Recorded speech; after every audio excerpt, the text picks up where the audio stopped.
గండికోట బాలిక హత్య కేసులో ఇది కీలక పరిణామం. నెలన్నర దాటిన బాలిక హత్య కేసులో ఇంకా ఎలాంటి క్లూస్ దొరకలేదు. దీంతో పోలీసులు పాలిగ్రాఫ్ టెస్ట్ ద్వారా కేసును ఛేదించాలని భావిస్తున్నట్టుగా తెలుస్తోంది. పాలిగ్రాఫ్ టెస్ట్ అంటే దాదాపుగా లై డిటెక్టర్ పరీక్ష. బాలిక కుటుంబ సభ్యుల్లోని ముగ్గురికి ఈ పాలిగ్రాఫ్ టెస్ట్ చేయాలని పోలీసులు భావిస్తున్నారు. పాలిగ్రాఫ్ టెస్ట్కు అనుమతి కోరుతూ ప్రస్తుతం పోలీసులు ఇక కోర్టులో పిటిషన్ దాఖలు చేసినట్టుగా తెలుస్తుంది. జమ్మలమడుగు కోర్టులో ఈ పిటిషన్ దాఖలు చేశారు. పోలీసుల పిటిషన్పై 28న కోర్టులో విచారణ జరగబోతోంది. అలాగే 28న విద్యార్థిని కేసుకు సంబంధించి కోర్టుకు రావాలంటూ కుటుంబ సభ్యులకు నోటీసులు జారీ చేశారు. ఇక జూలై 14న కాలేజీకి వెళ్లిన బాలిక హత్య జరిగింది. 15న గండికోటలో బాలిక డెడ్ బాడీ లభ్యమైంది. అప్పటి నుంచి కూడా దర్యాప్తు కొనసాగుతుంది. కేసులో ఎలాంటి పురోగతిని పోలీసులు ఇప్పటి వరకు సాధించలేని పరిస్థితి కనబడుతోంది. ఈ నేపథ్యంలో ఇక పోలీసులు విద్యార్థిని ప్రియుడు లోకేష్తో పాటు బాలిక కుటుంబ సభ్యులు కూడా విచారించారు. అయితే ఇప్పటి వరకు ఇంకా ఎలాంటి పురోగతి లభించకపోవడంతో, ఎలాంటి ఆధారాలు లభించకపోవడంతో ప్రస్తుతం ఈ పాలిగ్రాఫ్ టెస్ట్పై ఆధారపడ్డారు. పాలిగ్రాఫ్ టెస్ట్ ద్వారా కేసును ఛేదించాలని పోలీసులు భావిస్తున్నట్టుగా తెలుస్తుంది. వాస్తవానికి ఈ పాలిగ్రాఫ్ టెస్ట్ అనేది లై డిటెక్టర్ పరీక్షగా చెప్తారు. అంటే అబద్ధం నిజం చెప్పడం కంటే భిన్నమైన శారీరక ప్రతిచర్యలకు సంబంధించి ఒక సిద్ధాంతం ఆధారంగా పాలిగ్రాఫ్ లేదా లై డిటెక్టర్ పరీక్ష ఉండబోతుంది. దీంట్లో ఆ గుండె కొట్టుకునే వేగం, ఆ బీపీ అంటే రక్తపోటు, బ్లడ్ ప్రెషర్, శ్వాసక్రియ, అలాగే చర్మం యొక్క కదలికలు ఇవన్నీ కూడా ఒక కొలమానాలుగా తీసుకొని ఈ లై డిటెక్టర్ పరీక్షను చేస్తారు. తద్వారా ఆ పరీక్షలు చేస్తున్నంతసేపు అవన్నీ కూడా రికార్డ్ చేస్తారు సెన్సార్లతో. ఆ ప్రశ్నలు అడిగేటప్పుడు ఆ డేటా విశ్లేషణ, ఆ పరీక్ష తర్వాత మళ్ళీ ఇంటర్వ్యూ మాదిరిగా చేస్తారు. దర్యాప్తు అలాగే భద్రత స్క్రీనింగ్ అన్నమాట ఇదంతా కూడా. సో ఇప్పుడు ఈ కుటుంబ సభ్యుల్ని పూర్తి స్థాయిలో పాలిగ్రాఫ్ టెస్ట్ ద్వారా విచారణ చేయబోతున్నారు. అంటే ఇప్పటి వరకు కూడా ఈ గండికోట రహస్యం అనేది ఇంకా బయటపడిన పరిస్థితి. నిజంగా గండికోట రహస్యం అనేది ఒక పదానికి తగ్గట్టుగా వీళ్ళు ఈ కేసు అలా మారిపోయింది. గండికోట రహస్యం అనేది ఒక సామెత, వాస్తవానికి అదొక నానుడి. సో దాన్ని నిజం చేసేలా ఇప్పుడు గండికోటలో ఈ బాలిక హత్య ఉదంతం ఇంకా అదే రహస్యంగా కొనసాగుతుంది. ఇప్పటి వరకు కూడా ఇంకా ఆధారాలు దొరకలేదు. టెక్నికల్ ఎవిడెన్సెస్ కావచ్చు, లేదా అక్కడ ఉన్నటువంటి మనుషుల్ని విచారించడము, తల్లిదండ్రులను విచారించడము, స్నేహితుల్ని, కాలేజ్ మేట్స్ని, ఊరు వాళ్ళని, లేదంటే ఆ చుట్టుపక్కల గ్రామాలని, టెంపుల్ దగ్గర రంగనాయక స్వామి టెంపుల్ దగ్గర, రంగనాథ స్వామి టెంపుల్ దగ్గర అక్కడంతా కూడా విచారించారు. అసలు టూరిస్టులను కూడా విచారించారు. దాదాపు వందలాది మంది టూరిస్టులను విచారించారు. 300-400 మంది దాదాపుగా ఎవరెవరు వచ్చిపోయారు, ఏం కథ అని. ఇదంతా ఇంత విచారించినా ఎక్కడ ఏ ఆధారం దొరకట్లేదు. ఎందుకంటే అంతా వెనకాల, అంతా టెంపుల్ వెనకాల అడవి ప్రాంతం కాబట్టి సీసీ కెమెరాలు ఉండవు. ఎక్కడో టోల్ గేట్, చిన్న గేట్ లాంటిది ఉంది, అక్కడ చెక్ పోస్ట్ లాంటిది. అక్కడ ఈ లోకేష్ అనేవాడు అక్కడ దాకా తీసుకెళ్ళాడు, కానీ వచ్చేటప్పుడు ఒక్కడే వచ్చాడు, ఇంతవరకు తెలుసు. సో వాడికి కూడా ఎలాంటి ఈ పాపం తెలియదు, తప్పు తెలియదు అని క్లారిటీ ఇచ్చారు. వాడికి క్లీన్ షీట్ ఇచ్చి వాడిని కూడా వదిలేశారు.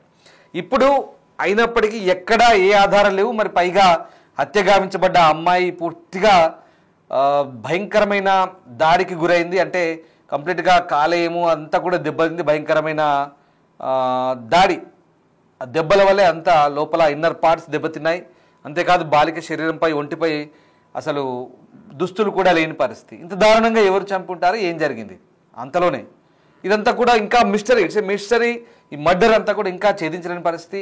ఓ డిఐజీ స్థాయి అధికారి అక్కడ ఉండి ఇదంతా దగ్గరుండి చూస్తున్నా కూడా, కోయ ప్రవీణ్ ఆయన వాళ్ళ టీంతో ఇంత ఇన్వెస్టిగేషన్ చేస్తున్నా ఇప్పటి వరకు ఒక ఆధారం దొరకలేదు, క్లూ దొరకలేదు. సో ఇప్పుడు ఈ పాలిగ్రాఫ్ టెస్ట్ అంటే లై డిటెక్టర్ పరీక్ష, నిజాలను చెప్పించేందుకు వాళ్ళని పూర్తిగా ఎలక్ట్రానిక్ పరికరాలు అమర్చి లై డిటెక్టర్ పరీక్ష చేస్తారు. ఈ లై డిటెక్టర్ పరీక్ష ద్వారా ప్రస్తుతం వాస్తవాలను రాబట్టే ప్రయత్నం చేస్తారు. ఒకసారి లై డిటెక్టర్ పరీక్ష ఏంటి, పాలిగ్రాఫ్ టెస్ట్ ఏంటి నేను మీకు చెప్పే ముందు ఆ బాలిక తల్లి, కుటుంబ సభ్యులు ఒకసారి స్పందించారు. ఎందుకంటే ఇప్పటికే నెలలు గడుస్తుంది కేసు. మరి ఏమైంది, వాళ్ళు ఏమనుకుంటున్నారు ఒకసారి విందాం. ఏం చెప్పాలి, మీడియాకి మేము చెప్పింది రావట్లేదు సార్. దానికి మీరు ఏది సృష్టించుకొని ఏదేదో ఒకటికొకటి ఏదో మీరు చూపిస్తున్నారు. అలాంటప్పుడు మేము ఏం మాట్లాడాలి? మేము ఒకటి మాట్లాడితే మేము మాట్లాడింది స్పష్టంగా అది వస్తే కదా సార్ మా బాధ తీరేది. మీరు ఏం జరిగిందని చెప్పాలంటే చెప్పండి. ఏం జరగ మా పాప సోమవారం పొద్దున 8 గంటలకు కాలేజ్ కని బయలుదేరింటే పాప వచ్చేసి కాలేజ్కి ఇంకా రాలేదని మా ఆయనకి మెసేజ్ పెట్టి కాల్ చేశారు. పాప ఇంటికి కాలేజ్కి వెళ్ళలేదంట. మా ఆయన ఫోన్ చేస్తే నేను ఇక్కడికి వచ్చాను, మా సొంతూరు హనుమన్గుత్తి, ఎరుగుంట్ల మండలం హనుమన్గుత్తి. ఇక్కడికి చిన్న పొదుపు మీటింగ్గా నేను ఇక్కడికి వచ్చాను. ఫోన్ చేసిన వెంటనే మా బావ కొడుకైన సురేంద్రను బైక్లో తీసుకొని వెంటనే బస్సుకి అయితే లేట్ అవుతుందని బైక్లో తీసుకొని వెళ్ళి కాలేజ్ దగ్గర విచారించుకుంటే పాప రావలేదమ్మా పొద్దున్న నుంచి కాలేజ్ కంటే. ఫ్రెండ్స్ను విచారించుకుంటే మాతో గండికోటకు పోతానని చెప్పిందన్నారు. ఆత్రంగా మా పాప కనిపించలేదని టెన్షన్లో మేము చేసిన మిస్టేక్ ఏంటంటే బాబును ఒక్కడిని పంపించడం. మా పాప కనిపించలేదన్న ఆత్రంతో ఆ అబ్బాయి ఏం జరిగిందో అని వెళ్ళింటే నా కొడుకే నా కూతుర్ని చంపినా అని ఎంత నిర్దాక్షిణ్యంగా చెప్తారు సార్. అన్న చెల్లెని చంపుతాడా? ఎంత పరువు ప్రతిష్ట కోసము అయితే 4 ఏళ్ళు వేసుకుంటాం, తల్లిదండ్రులుగా కాదనట్లేదు. చంపేంత క్రూరత్వంగా దిగజారలేదు సార్. ఇంకా అది సొంత అన్న. పాప బట్టలు తీస్తాడా? అన్నగారు బట్టలు తీస్తారా? గొంతు బీసికి చంపేసినారా? అదే మీకు వచ్చిందా రిపోర్ట్స్ లో? ఒప్పుకుంటా. పాప ఒంటి మీద కాళ్ళు గాయాలు ఇవన్నీ పోస్ట్ మార్టం వచ్చిన తర్వాత కదా మీరు మాట్లాడాలా. రేపు జరగలేదు మేము కూడా ఒప్పుకుంటాము. మరి గాయాలు ఎట్టొచ్చే పిల్ల మీద? ఆ గాయాలు కల కారణాలు చెప్పండి. మరి డ్రెస్ లేకుండా లగ్నంగా ఎట్లా పడింది? మీకు తోడుగుట్టిన వాళ్ళు లేరా? మీకు తోడుగుట్టిన వాళ్ళు తల్లిదండ్రులు అమ్మగారు లేరా? మీరు కోపం చేసుకోరా చెల్లెళ్ళ మీద? ఏదన్నా చిన్న మిస్టేక్ మీ చెల్లెళ్ళు చేస్తే ఇంత దారుణంగా బట్టలు తీసి మరీ చంపుతారా? చెప్పండి. మేము అలాగే చేసుకుంటాము, మా ఇళ్ళలో ఇట్లా పద్ధతి ఉంది కాబట్టి మీరు కూడా అట్నే చేసినామని మాట్లాడతారా? రైట్. ఈ పాలిగ్రాఫ్ టెస్ట్ చేయబోతున్నారు ఇప్పుడు నిజ నిర్ధారణ కోసం. కుటుంబ సభ్యుల్ని అలాగే ప్రియుడు లోకేష్ కూడా పాలిగ్రాఫ్ టెస్ట్ చేయబోతున్నారు. పాలిగ్రాఫ్ టెస్ట్ అంటే నథింగ్ బట్ లై డిటెక్టర్ టెస్ట్. దీని ద్వారా ఈ హార్ట్ బీట్ అలాగే బ్లడ్ ప్రెషర్ ఏదైతే ఉందో అలాగే స్కిన్ కండక్టివిటీ అంటే మన శరీరం స్పందించే తీరు ఇవన్నీ కూడా తెలుసుకుంటారో ఆ పరికరాలు అమర్చున్నారు. దానికంటే ముందు ఒకసారి ప్రీ టెస్ట్ ఇంటర్వ్యూ అని ఉంటుంది. అంటే ముందు కొన్ని ప్రశ్నలు అడుగుతారు, అవన్నీ రికార్డ్ చేసుకుంటారు. తర్వాత ఈ లై డిటెక్టర్ పెట్టినప్పుడు మళ్ళీ అవే ప్రశ్నలు అడుగుతారు, బహుశా మళ్ళీ ఇవి రికార్డ్ చేసుకుంటారు. సో ఓవరాల్గా మళ్ళీ ముందు చెప్పిన వాటికి తర్వాత చెప్పిన వాటికి కంపారిజన్ చేస్తారు. So that is what lie detector test or polygraph test. Right. ఇదన్నీ కూడా ఇప్పుడు నిజ నిర్ధారణ కోసం ఈ టెస్టులను చేయబోతున్నారు. పోలీసులు ఖచ్చితత్వాన్ని నిర్ధారించేందుకు చేయబోతున్నారు. నిజంగా పాలిగ్రాఫ్ టెస్టులన్నీ కూడా ఖచ్చితత్వాన్ని నిర్ధారించాయి. ఇప్పటి వరకు కేసుల్లో అన్నిటివి సరైనవా కావా అనేది ఒక కోణం అయితే, ఇప్పుడైతే ఈ టెస్ట్లో ఖచ్చితంగా ఈ క్లూస్ లేవు కాబట్టి ఇక తప్పనిసరి పరిస్థితి. రైట్. మా సీనియర్ కొలీగ్ శివ ప్రస్తుతం నాతో జాయిన్ అవుతున్నారు. రైట్ శివ, ఈ గండికోట వ్యవహారం ఇంకా గండికోట రహస్యమన్న నానుడిగానే మిగిలిపోయేలా కనిపిస్తోంది. సో ఇన్ని రోజులు అవుతుంది, ఇప్పటి వరకు కూడా ఎలాంటి ఆధారాలు ఎవిడెన్సెస్ దొరకలేదు. సో చివరికి ఈ పేరెంట్స్ని అలాగే ఆ లోకేష్ అనేవాడిని ఈ పాలిగ్రాఫ్ టెస్టులు చేసేందుకు పోలీసులు సిద్ధమవుతున్నట్టుగా తెలుస్తోంది. దీనికోసం కోర్టులో పిటిషన్ వేసినట్టుగా సమాచారం. ఏం జరుగుతోంది? సో కోర్టు ఏం చెప్పే అవకాశం ఉంది? పాలిగ్రాఫ్ టెస్టులకి అనుమతి ఇవ్వచ్చా? ఎందుకంటే గండికోట మైనర్ బాలిక హత్య కేసు దాదాపు 40 రోజులుగా మాత్రం పెద్ద మిస్టరీగా మారింది. అయితే ఇప్పుడు ఘటన జరిగి 40 రోజులు పూర్తి అయినప్పటికీ కూడా ఈ కేసులో ఎలాంటి పురోగతి లేకపోవడంతో మాత్రం పోలీసులు మరో ముందుకేశారు. అయితే ఈ కేసులో కీలక విషయం ఏంటంటే ఇప్పటి వరకు కేసులో దాదాపు 300 మంది విచారించారు. అయినప్పటికీ కేసులో ఇప్పటి వరకు ఎలాంటి ఆధారం లభించలేదు. ఘటన జరిగిన మరుసటి రోజు అంటే 14వ తారీఖు ఘటన జరిగితే 16వ తారీఖు ఎవరైతే రాయలసీమ రేంజ్ డీజీ కోయప్రవి ఉన్నారో ఆయన కేసును ఛేదించామని చెప్పారు. ఆ తర్వాత మాత్రం కేసులో ఎలాంటి పురోగతి లేదు. సో ఈ నేపథ్యంలో ఘటన సంబంధించి కూడా ఘటనా స్థలంలో కావచ్చు, సీసీ ఫుటేజ్ కావచ్చు, ఏ సెల్ టవర్ డంప్ కావచ్చు, వీటన్నిటి విచారించిన నేపథ్యంలో మాత్రం ఈ కేసులో ఎలాంటి ఆధారం లభించకపోవడంతో మాత్రం పోలీసులు ఒక అడుగు ముందుకేసి ఎవరైతే మొదటి నుంచి కూడా అనుమానితులుగా భావిస్తున్నారు. ఎందుకంటే మొదట దాపు లోకేష్ భావించారు, ఆ తర్వాత బయట వ్యక్తులు భావించారు, అనుమానితులుగా భావించారు.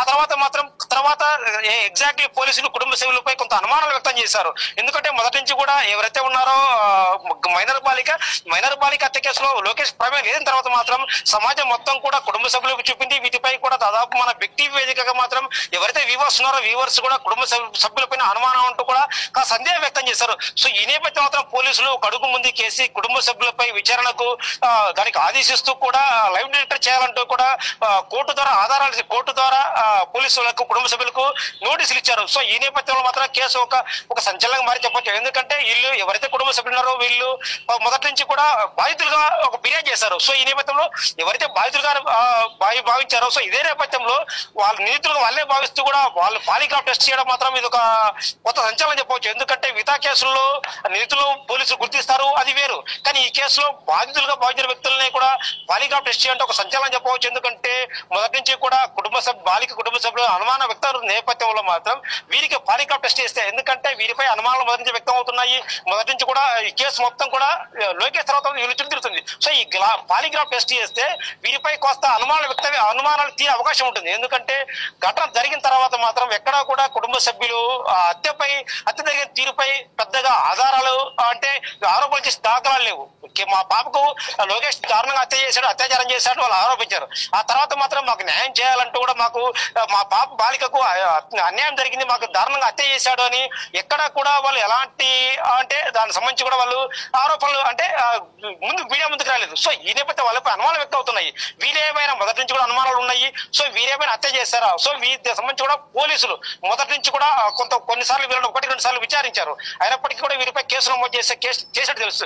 సో వీరిపై నమోదైన కేసు నేపథ్యంలో వీళ్ళ పాలిగ్రాఫ్ టెస్ట్ చేస్తే కాస్త పోలీసులకు ఆధారాలు సేకరించే అవకాశం ఉంటుంది. ఎందుకంటే పాలిగ్రాఫ్ టెస్ట్ లో వీరైతే గుండె ఆధారం సంబంధించి కూడా వాళ్ళ హార్ట్ బీట్ తో పాటు శరీరంపై కదలికలు, ఎందుకంటే ఇన్ కేసు అబద్ధం చెప్తే మాత్రం ఆ గుండె సంబంధిత హార్ట్ బీట్ ఉంటుందో హార్ట్ బీట్ లో కాస్త వెల్లడే అవకాశం ఉంటుంది. సో ఈ నేపథ్యంలో ఈ నెల 28న జమ్మోడు కోర్టుకు రావాలంటూ కూడా పోలీసులు ఇప్పటికే నోటీసులు జారీ చేసిన నేపథ్యంలో ఈ నెల 28న కోర్టుకు హాజరవుతారా లేదా అనేది మాత్రం కాస్త సందిగ్ధం మారింది. ఎందుకంటే వీళ్ళు పాలిగ్రాఫ్ టెస్ట్ కు అనుమతిస్తేనే కోర్టు చేయాల్సి ఉంటుంది. అంటే కోర్టు ద్వారా అనుమతి తీసుకున్న తర్వాత పోలీసు చేయాలి. మరి వీళ్ళు పాలిగ్రాఫ్ టెస్ట్ కు అనుమతిస్తారా లేదా అనేది కూడా సందిగ్ధం మారింది చెప్పవచ్చు. Ram right, yes, thank you Shiva. So ఇది మొత్తం మీద పాలిగ్రాఫ్ టెస్ట్ చేయబోతున్నారు. పేరెంట్స్కి ఇన్ని రోజుల పాటు దాదాపు 1.5 నెలలు దాటింది. ఇంకా గండికోట రహస్యంగానే మిగిలిపోయింది. ఆ బాలికను హత్య చేసింది ఎవరు? ఇంటర్ బాలిక దారుణంగా కిరాతకంగా చంపబడింది. మరి ఇంత కిరాతకంగా చంపిన దుర్మార్గుడు ఎవరో కనిపెట్టలేని పరిస్థితి. అత్యంత దారుణంగా పాశవికంగా హత్య చేశారు. శరీరంలోని అంతర్భాగాలన్నీ కూడా దెబ్బతిన్నాయి, డ్యామేజ్ అయింది. కంప్లీట్గా లివర్ కాలేయం మీదంతా కూడా డ్యామేజ్ అయింది, చితికిపోయిందట లోపల. అంత గట్టిగా కొట్టి చంపారా? మరి ఇంత దారుణంగా చంపడం ఏంటి? పైగా వివస్త్రం చేసి అక్కడ పడేసి వెళ్ళడం ఏంటి? ఇది లైంగిక దాడి అంటే అక్కడ ఎలాంటి రిపోర్ట్స్ లేవు. మరి ఏంటంటే ఎవరు చంపారంటే కూడా ఆ కోణంలో ఇంకా కూడా ఎవడో ఆ మిస్టరీ ఏంటో వీడడం లేదు. మరి దీనికి ఏం చేయాలి? పోలీసులు ఇప్పుడు తలలు పట్టుకుంటున్నారు. ఆ రహస్యాన్ని ఛేదించే క్రమంలో ప్రస్తుతానికి పేరెంట్స్ని, బంధువు ఎవరైతే ఉన్నారో అన్న తమ్ముడు అతన్ని, అలాగే ఈ లోకేష్ అనే అబ్బాయిని పాలిగ్రాఫ్ టెస్ట్ చేస్తారు. వాస్తవానికి ఈ పాలిగ్రాఫ్ టెస్ట్ అనేది ఈ హృదయ స్పందన, అలాగే రక్తపోటు, శరీరంలోని ఆచ్ఛాదన కదలికలు ఇవన్నీ కూడా రికార్డ్ చేస్తారు. దానికంటే ముందు వీళ్ళు ఏమేమి చేయబోతున్నారో ప్రీ టెస్ట్ అంటారు ఒకటి, అవన్నీ చెప్తారు. అది చేసే వాళ్ళకి అన్నీ చెప్తారు. చెప్పిన తర్వాత కంప్లీట్గా వాళ్ళని ఇవన్నీ కూడా రికార్డ్ చేస్తారు. రికార్డ్ చేసి ఈ శరీరంలో స్పందనలు ఎట్లా ఉన్నాయి, తర్వాత కదలికలు ఏంటి, ఇవన్నీ కూడా రికార్డ్ చేసిన తర్వాత మళ్ళీ డేటా అనాలిసిస్ చేస్తారు. ఏదైతే డేటా కలెక్ట్ చేస్తారో ఆ డేటా అనాలిసిస్ చేస్తారు. ఒకవేళ ఏదైనా ఒత్తిడి, అబద్ధం చెప్పారనుకోండి, ఏదైనా ఒత్తిడి లేదా ఏదైనా అలజడికి గురైనప్పుడు అక్కడ వాళ్ళకు క్లియర్గా అర్థమవుతుంది. హార్ట్ బీట్ కానీ ఈ బ్లడ్ ప్రెషర్ కానీ ఎక్కువగా అది ఎంత అబద్ధాలు చెప్తున్నారు లేదా ఆందోళనకు గురవుతున్నప్పుడు ఆ సందర్భంలో ఇవన్నీ క్లియర్గా నార్మలైజ్ కంటే అప్పటికే వాళ్ళు ఒక కోమా లాంటి స్టేజ్లో ఉంటారు. ఆ స్టేజ్లో ఈ చెప్తున్నవన్నీ కూడా కొంత ఆందోళన పరంగా అన్నీ కూడా డేటా రికార్డ్ అవుతుంటాయి. ఇలా గ్రాఫికల్గా రికార్డ్ అవుతుంటాయి. అఫ్కోర్స్ అది మనం వాళ్ళ మెజర్మెంట్స్ బట్టి వాళ్ళు అనాలిసిస్ చేస్తారు. తర్వాత మళ్ళీ పోస్ట్ టెస్ట్ ఇంటర్వ్యూ ఉంటుంది. సో టెస్ట్ అయిపోయిన తర్వాత మళ్ళీ వాళ్ళు ఏవైతే సమాధానాలు చెప్పారో వాటిని కూర్చోబెట్టి ఇదిగో మీరు ఇవి చెప్పారు అని చెప్పి మళ్ళీ వాళ్ళతో డిస్కస్ చేస్తారు. సో ఓవరాల్గా ఇక్కడంతా కూడా ఎట్లా అంటే మెజర్మెంట్స్ తీసుకుంటారు.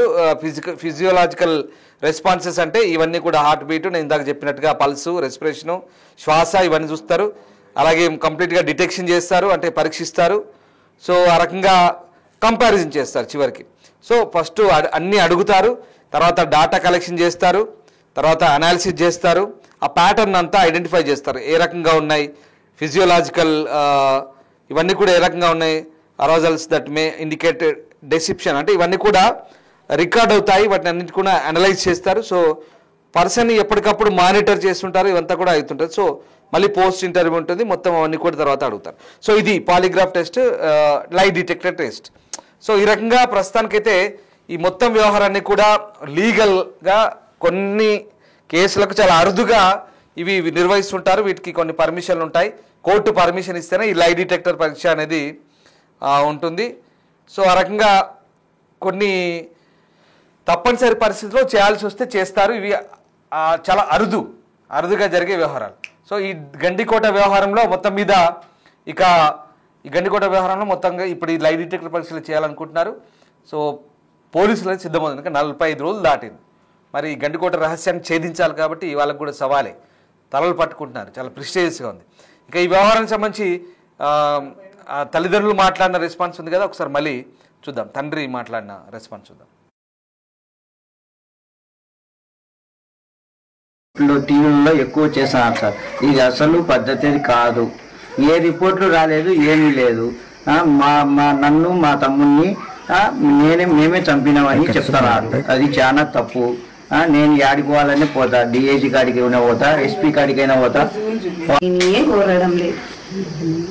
ఇంతకు మించి నేను మాట్లాడే ఊరికి నాకు లేదు సార్. నా కూతురు పోయిన దుఃఖంలో ఉండా, ఎన్ని మాట్లాడినా ఏం జరిగినా నా కూతురు తిరిగి తెస్తారా చెప్పండి.